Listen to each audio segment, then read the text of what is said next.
Bacteria వలన కలిగే వ్యాధులకు యాంటీ బ్యాక్టీరియల్ ఔషధం గంగాజలం. ఆ గంగాజలాన్ని వాడటం వలనే పురాతన హిందువులు ఎటువంటి యాంటీబయోటిక్ మందులు వాడకుండా, ఏ రోగము లేకుండా జీవితాంతం సుఖంగా గడిపేవారు. గంగా నది నీటితో యాంటీబయోటిక్ను తయారు చేసి ఔషధంగా ఇస్తే ప్రజలకు ఏ రోగము లేకుండా, ఏ మందులు వాడకుండా హాయిగా బ్రతకవచ్చని గంగానది మీద పరిశోధన చేసిన అనేక మంది శాస్త్రవేత్తలు, పరిశోధకులు చెబుతుంటారు. 50 సంవత్సరాల క్రితం నమోదైన పరిశోధనా వివరాల ప్రకారం కలుషిత జలాల్లో కేవలం కొన్ని చుక్కల గంగా జలాన్ని చేస్తే కలుషిత జలాలు పరిశుభ్రమై రోగ నిరోధక క్రిములను నాశనం చేసేవి. ఆ కారణంగానే హిందూ సాంప్రదాయాలలో గంగా తీర్థయాత్రలు చేసే సమయాలలో గంగా జలాన్ని తీసుకుని వచ్చి నలుగురికి పంచేవారు. దీనికి కారణం గంగాజలంలో బ్యాక్టీరియోఫేజ్ ఉండటం. గంగాజలంలోని బ్యాక్టీరియోఫేజ్ మానవుల వ్యర్థాలు, మానవ శరీరంపై నివసించే క్రిముల మీద ఆధారపడి జీవిస్తారు. మనుష్యులు నదిలో స్నానం చేసినప్పుడు వారి శరీరం నుండి నదిలో కలిసే క్రిములు వీటికి ఆహారం. ఎంత ఎక్కువ మంది స్నానం చేస్తే అంత ఎక్కువగా ఈ బ్యాక్టీరియోఫేజ్ ఉద్భవిస్తాయి. ఈ కారణంగానే కుంభమేళా వంటి పండుగ రోజుల్లో కోట్లాది మంది గంగలో స్నానం చేసినా ఒక్క అంటువ్యాధి కూడా వ్యాపించదు. పవిత్ర కుంభమేళా సమయాలలో పవిత్ర స్నానం చేసిన వారికి మానసిక రోగాల నుండి విముక్తి లభిస్తుంది.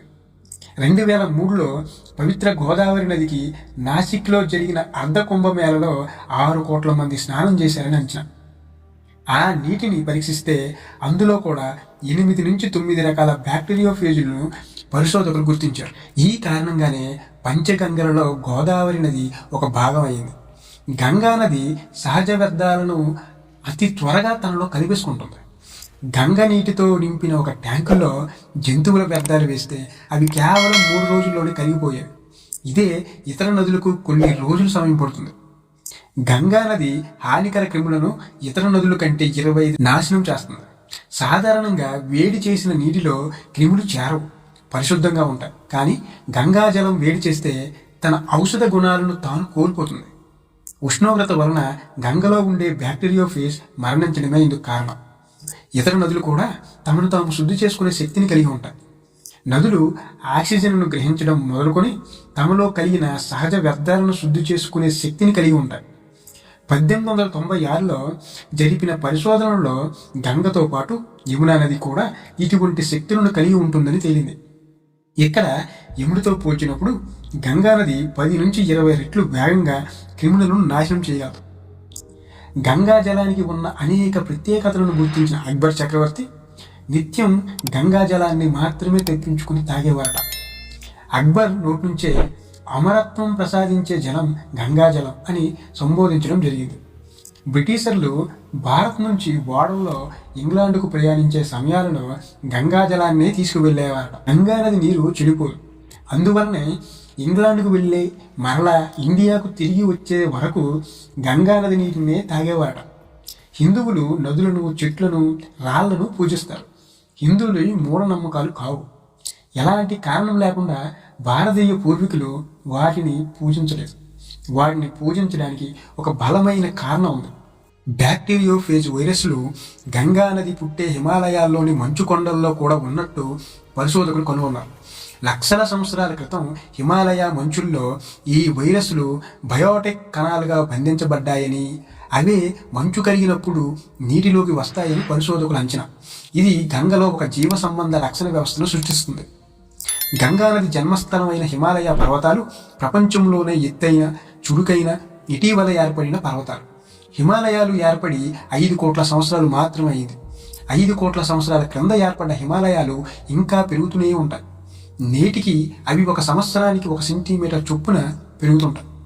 వర్షపు నీరు గాలిలోని కార్బన్ డైఆక్సైడ్ను కరిగించుకుని కొంత ఆమ్ల లక్షణాలతో ఉంటాయి.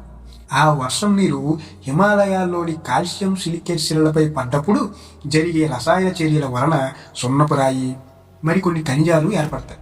హిమాలయాలు ఇంకా పెరుగుతూ ఉండడం వల్ల ఎప్పటికప్పుడు కొత్త శిలలు ఏర్పడుతూ ఈ రసాయన చర్యలు కొనసాగుతూ ఉండడానికి తోడ్పడుతున్నాయి.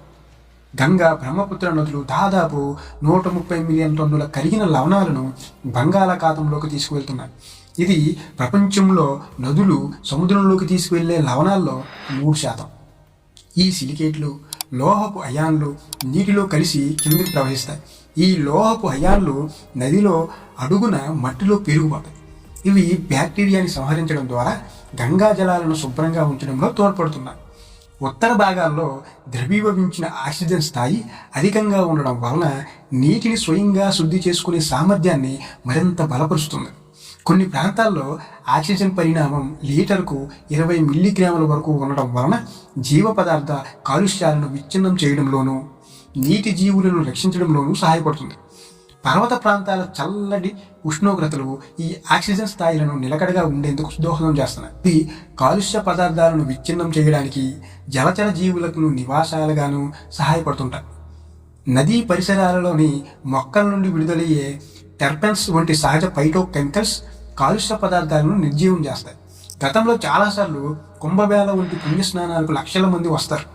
వారి స్నానాలు ఇతర కార్యక్రమాలన్నీ నది ఒడ్డునే. దానికి తోడు సగం కాలిన శవాల్ని నదిలో వేయడం చేస్తుంటారు. అయినా సరే కుంభమేళ వంటి సమయాల్లో బావి నీళ్లు కంటే నది నీళ్ళే సురక్షితంగా ఉంటాయి. గంగా నది స్వయం శుద్ధి సామర్థ్యాన్ని కలిగి ఉంది. అన్ని సహజ ప్రక్రియలు మాదిరే ఈ స్వయం శుద్ధికి కూడా ఒక హద్దు ఉంది.